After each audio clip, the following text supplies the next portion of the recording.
फलटण दहिवडी रस्त्याचे काम सध्या प्रगतीपथावरती असताना या रस्त्यावरून जाताना दुचाकीस्वारांना तसेच इतर वाहन चालकांना मोठी कसरत करत जावे लागत आहे।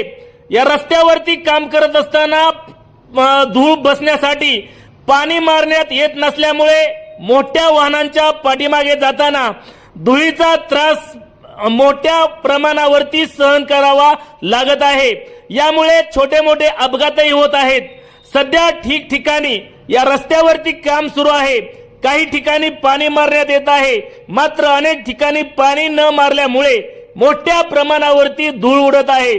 त्यामुळे या रस्त्यावरून जाणारे वाहन चालक मोठ्या प्रमाणावरती त्रस्त होत आहेत। संबंधित कॉन्ट्रॅक्टर याकडे लक्ष देऊन दुचाकीस्वार व तसेच इतर वाहनांमधील लोकांना होणारा धुळीचा त्रास थांबवण्यासाठी सर्व ठिकाणी ज्या ठिकाणी काम सुरू आहे अशा सर्व ठिकाणी सकाळ संध्याकाळ पाणी मारण्याची मागणी वाहन चालक दुचाकीस्वारांमधून मोठ्या प्रमाणावरती होत आहे।